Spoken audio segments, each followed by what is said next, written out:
Feed the neighborhood with a tailgate-ready Big Bow Box. It's bow time. These are sports editors Hayden, Hundley, and Preston Comer, and we're joined by newly former athletic director Jeff Bourne. Jeff, does it feel real yet? Do you feel like you need something to do or work to do? It's getting there. About every day that ticks away, the reality sinks in a little bit more. I think we've done a really good job of being intentional and working toward this. So I've had a while to prepare for it, and I just feel really good about where we are right now. Now, before we dive into your time at JMU, would you mind telling us a little bit about your early life and your connection to athletics, maybe before Bridgewater?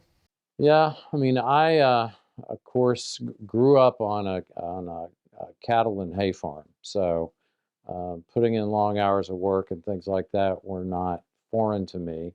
I thought early on I was going to be a veterinarian until met the dean of the vet school at Virginia Tech, and he told me that I was probably better off being a physician because academic competition was going to be too tough. I mean, I remember him telling me, he said, "You're a good student, but I'd take a different angle." And so I went to school thinking I'd go into the medical field, diverted to business through that at Bridgewater.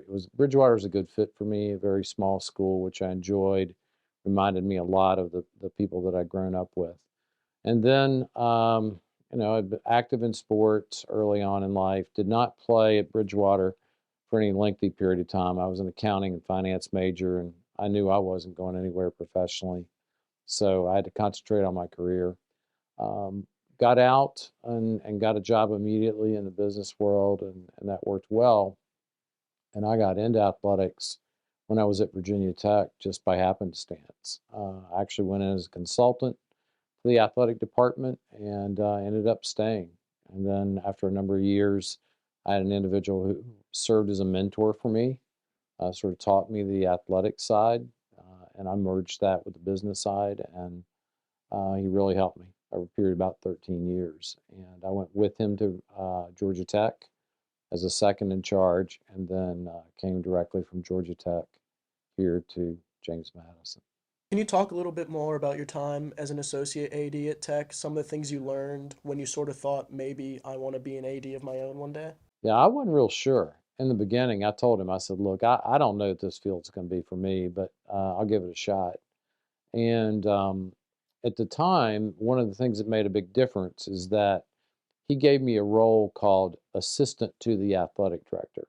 And all that really was anything he didn't want to do, I did. And all the little jobs, I'd always volunteer for anything we had. So I got to know a lot about the department. I was in on all the coaching hires, all the staff hires. I really was an administrative person for him. And I had a lot of responsibility, a lot. And it was across the board, very diverse. And I will never forget one day, I've been working for him for probably 5 or 6 years. And I said, "Dave, I need to learn to be a fundraiser." He goes, "No, you don't. That won't be important. You just need to keep doing what you're doing." And so he and I argued back and forth for about 6 months, and I won. And he gave me responsibilities on the fundraising side, and I actually helped on the university side during a capital campaign. And my job was I was a chauffeur for the president and sort of the person that took the president around these different events. And so I learned a lot because I got to spend a lot of time with the university president through that. And I had to learn from our fundraising arm. So after about 2 years of that, working in conjunction with my role in athletics, I was able to fill out my background. And the one thing he always told me was, you can go do all those jobs, but you're still responsible for everything in the department. So you better work hard. But it all really worked out well, gave me tremendous experience. And then when jobs like this came along, I was really in a strong position to be an applicant. Can you talk a little bit about how you found out about this opening and sort of what drew you to the opening? Well, keep in mind, I was a Bridgewater graduate. My wife was a Bridgewater graduate. We'd worked in the business world here in town for about 4 years before we left and went to Virginia Tech. I was getting my master's degree part-time while I was working here in town. So I already knew the school, we knew the alumni, we knew a lot of people in Harrisonburg. And then we go away and we're gone for almost 13 years. And this job comes open. And I'd always revered Dean Ehlers and what a wonderful job he'd done as an athletic director. Leotis Morrison prior to him, just phenomenal administrators. And then what Dr. Carrier had done with James Madison since we left in terms of its growth. Um, and I told my wife, I said, that would be a great job. Do you want to go back to Harrisonburg? And she said, well, I grew up in Harrisonburg. I'd go back, but I think she was hoping we'd end up in another part of the states. But we started looking at this, and when we did, we realized what a good job it was. And the leadership of the university, great, president, vice president, great leadership. So we said, well, throw your name in the hat. You're probably not going to get the job, but you need to get some experience, and you need to obviously try to get through an interview. And I don't know, God had a different plan. We ended up here, so it really worked out well. Was there anything early on in your tenure here, any challenges maybe, or anything you learned that you attribute to your success that you've had? Yeah, I mean, the first 10 years were challenging. We had a lot. We had a lot of things that we wanted to try to get organized and accomplished. For me, it was a tough transition because I was coming from a number 2 to a number 1 in a department with a lot of responsibility. Georgia Tech operated a different way than JMU did, and you had to learn the relationships and what the expectations were there. And I was a young administrator. I mean, Lynn Rose and Charlie King took a real chance on me. I was a young guy at the time, and I learned a lot, trial and error early on, and I learned to follow my gut on certain things after a number of years and keep doing what you're doing that got you to this place in terms of education.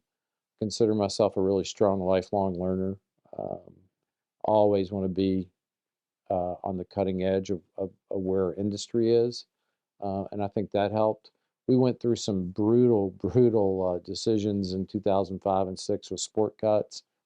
One of the hardest things professionally I've had to do, other than just losing a student athlete or a coach. But boy, those were tough years. And I remember telling Dr. Rose at the time and Charlie King, I said, look, I can do this once. I could never go through this again because it takes too much out of you. It's hard on you. It's hard on your family. It's hard on your kids.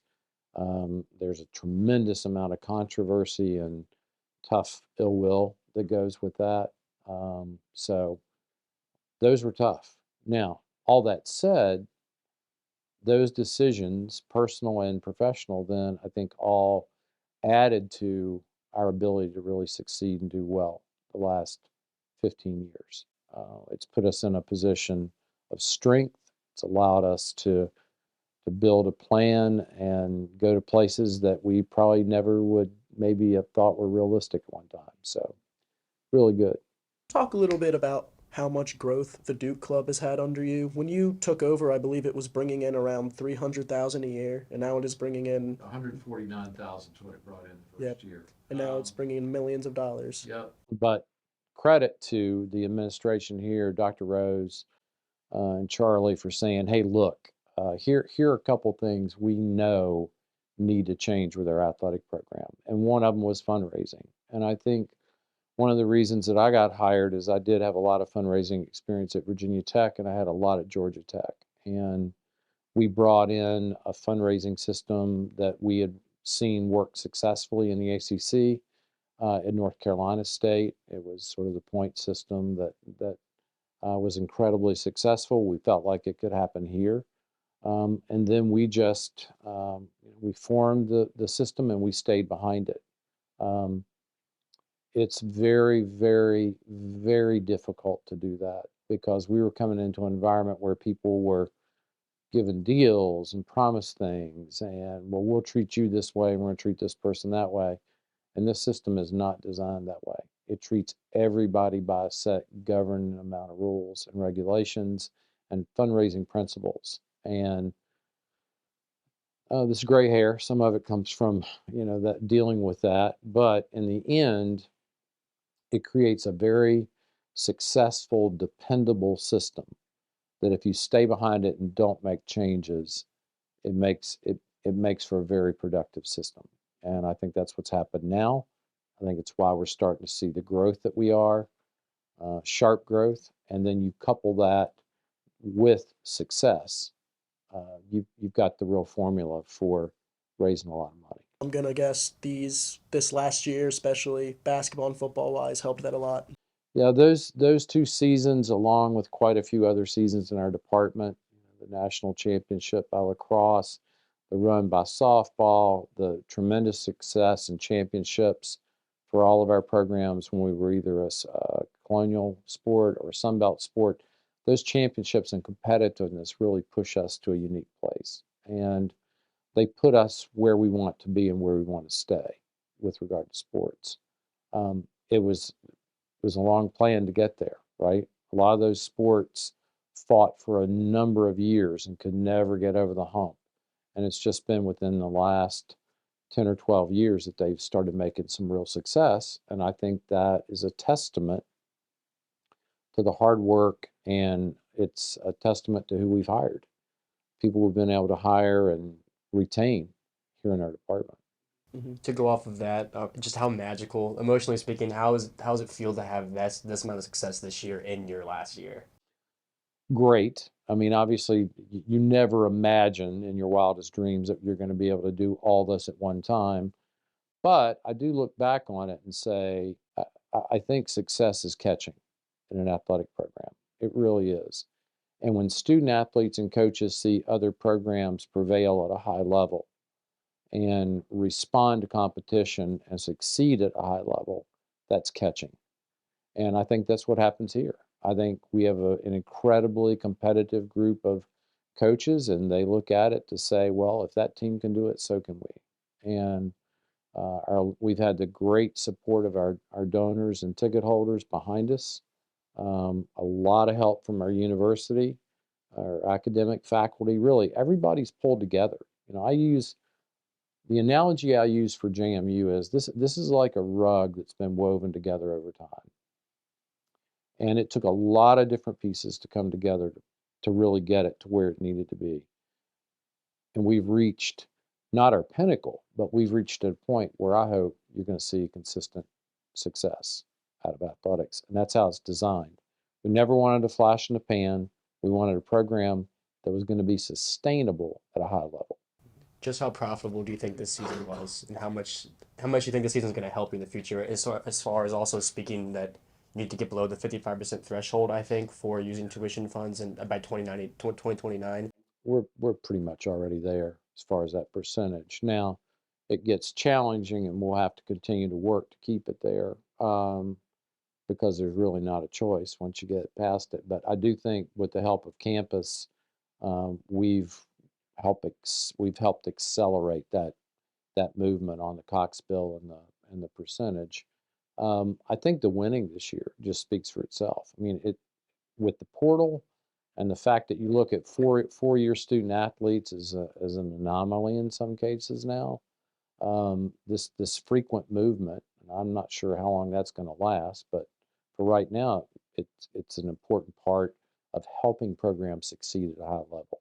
So I think it allows us to use the portal effectively. Granted, we'll lose some student athletes, but allow us to recruit effectively over the long term.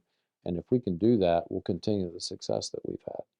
Now, I'm sure you've been asked this a lot over the course of this year, but after announcing your retirement, what was it sort of like having to hire a new football and men's basketball coach? Yeah, and be involved in the AD search. I guess I had an inkling last summer because I'm pretty close to our coaches. I had a pretty good inkling that if we had a good year, it's going to be tough to keep our football coach. And it would have been the same way with Mark basketball, because I knew basketball was going to be good. I didn't realize they were going to be that good, but I felt like they stood a chance to be good. Football, I felt better about from the beginning of the season. I thought the quarterback comes in and plays well, we got a real chance because we've got a very balanced, talented team, and we had great coaches. So it was in an ideal world, it's not something an athletic director wants to do every 3 or 4 years. But for us, I think it's a signal that your program has arrived when your coaches are hired away by Indiana and Vanderbilt. It tells you how good your program is. And I think it's a pat on the back and an acknowledgement to everybody in our department and to our student athletes. And as hard as it is to let them go, it's the nature of the world where we are. And the way the NCAA is structured right now, the way JMU is structured in this whole network, that's just something that we have to be willing to accept and then do what we did. Go back out and find the next really, really, really good coach to fill those vacancies. You touched on this a little bit, like the tough times, 2005, 2006, cutting some of the programs. What do you think really was the toughest time being an AD here? Losing a student athlete is really hard. That was a couple years ago. That just cuts into your heart. But right behind that were the sport cuts, because athletic directors are about supporting competition and supporting student athletes, not taking that away. That runs counter to our world. That said, you know, there are certainly regulations and rules and things that we've got to live with too. So we have to make everything work at the end of the day. And we make decisions that aren't popular decisions. Some people like them, some people don't. You can't have a constituency base as large as we have and please people. If you are trying to please people, you don't need this job. This is a job where you have to have tough skin, you have to make decisions, and you have to move on. And you hope those decisions are for the good of the institution and that they're rewarded.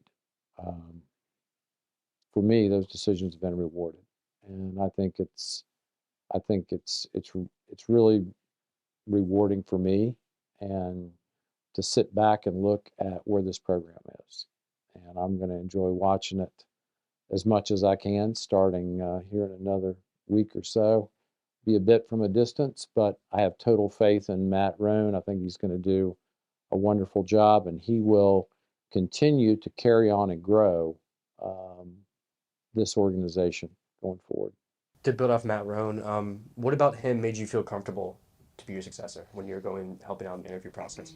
I mean, we had great applicants. You know, we had great applicants for this job. We really did. I'm not going into who they are, but there was a wonderful pool of very, very talented applicants. Matt's done a lot of things that need to happen in our environment in terms of managing under tight resources. He's had to grow elements of a program. He's been active on NCAA committees. He's hired good coaches. He's a product of Virginia, which doesn't hurt. I think the fact that he understands the state of Virginia and how things work here is a very important part of that.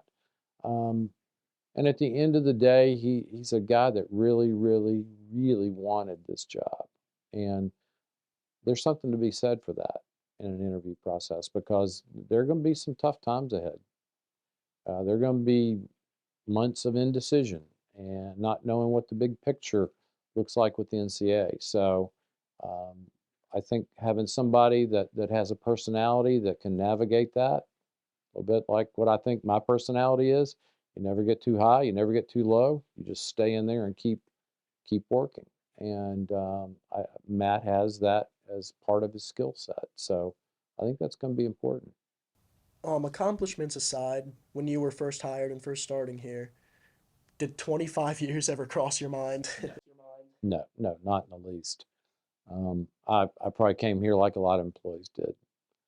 3 or 4 years, make some nice improvements, end up somewhere else in athletics, thinking that I'd probably be in my career at 3 or 4 schools, maybe even 4, before it was all said and done with. And the longer I stayed and the more that we established relationships with the staff here, the university administration, the community, the less desire there was to try to do something else. And one of the things for me that I always kept in the back of my mind, I was at an institution that supported athletics, that wanted it to grow, wanted it to get better. And it was truly a place where you had the unique blend of academics and athletics. I never, when I left Georgia Tech, wanted to go to a school that was an athletic factory or just strictly academics. I wanted both. And I always felt like both of those would flourish here at JMU, and they have together. Um, I turned away and backed away from some really good jobs over the years. And the difference with those in this job is that it's money. You can go make a lot more money, a lot of money. But you have to decide at the end of the day, is a lot more money what you really want to chase in your life? Or are those other factors, personal satisfaction, family happiness, relationships, is that more important? And for me, that's always been one of my guiding principles. And it's made it really easy for me uh, to be able to stay where I am and enjoy a great, great world and a great environment here at JMU. What do you think is the biggest difference between JMU athletics now versus in 1999? Oh gosh, that's almost overpowering. Um, so much has changed. The culture's not changed. JMU's who it always was. Um, it was like that in 99. Um, if I sat down and talked to President Rose in my interview, and the things that he talked about in that interview are still the same things that we focus on today. They've not changed. Um, the numbers, the success, the facilities, the breadth of operations, the general scope and philosophy for where we are competition-wise, that's all changed. But I think it goes back to if you have the right guiding principles and you're really dedicated to making things happen, if you have the right team, you can make that happen. We've had the right team. And that team starts within athletics. It, of course, is set up by the university administration. You have donors. You have so many people involved in this. And the fact that all of that came together and we have such a really good common commitment department-wide and university-wide, it's what allowed us to be where we are today. Only a couple more questions for you. We can wrap this up. Talk about losing a student athlete. You talk about having to cut programs. What about being an AD made you grow as much as a person? Hard decisions. Hard decisions. There are not a lot of easy decisions. Administrators deal with problems. Administrators are hired to solve difficult problems. And we're hired to be very, very strategic about growth and focus and future. Being able to read the athletic tea leaves of where the world's going, knowing who to hire and who to stay away from, knowing who maybe to let go and not keep as part of your organization. Those are all the challenging things. It's not a job, it's a lifestyle. You never get away from it. You find it at the grocery store, the gas station, your church, wherever you go, people want to know about JMU athletics. So you are the face of that organization. And so it is a lifestyle that you breathe and you sleep all the time. And it's something that your family has to be comfortable with as well as yourself. Um, so that's for me. It's been a work of love here. It's really been a phenomenal run. I could not have asked for more. I have a wonderful family that supported me over the years, and now I'm going to turn around and go back and support them. Whatever they need, I'm going to try to help. So I think there's still your last thing that y'all renovated the Convocation Center. Is there still some progress there that you want to be done, and maybe you leave a note on your desk when Matt comes and say, "Hey, finish this"? You know, there's so much. I mean, there are things out there, certainly facility-wise, that will pop up that we need to spend time with. Right now, we are in a good place, but I think you want to always continue to grow and make enhancements. Fortunately, the facilities that we've worked on so far don't need a lot of work. The AUBC's like Spaceship Enterprise, right? It's so cool and so neat. It's good. The Convocation Center offices for the student athletes that are over there is really phenomenal. Memorial Park, Centura, all like wonderful examples. I mean, Ridge Force Stadium's great. You know, one day if you outgrow that, yeah, you'd have to look at something there. But other facilities, there's always something in athletics that you need to continually focus on. And in our world, if you're not doing that, then you're probably losing ground or you're backing up. So I know Matt Roan, I know who he is. He's going to be very good at looking at those things in conjunction with campus, and everybody will find the right spot with this going forward. And just one last question for you. With your time here almost being up, what does this school mean to you, and what is it going to continue to mean to you? Well, Saturday at noon, a little after noon, I got a plaque given to me on the field that made me an honorary alumni of JMU, which I always would tell my family, look, I started at JMU first. I didn't finish my graduate degree, but everybody else in my family, my sons, my daughter-in-law, my wife, all have degrees from JMU. I said, you know, I got to go back and get something. And they fixed that on Saturday. So um, I'm proud to be an alumnus. I'm really proud to have had um, something to do with the growth of this program over the years, and to be able to spend time with student athletes and coaches and watch them flourish in their lives. We've had so many young men and women that have come through here over the years and have excelled at such a high degree, gotten their degrees from JMU and gone on to just do great things in their community. And that's the thing we do really well. We graduate leaders for tomorrow. And that's something we're going to always do, and it makes me really happy.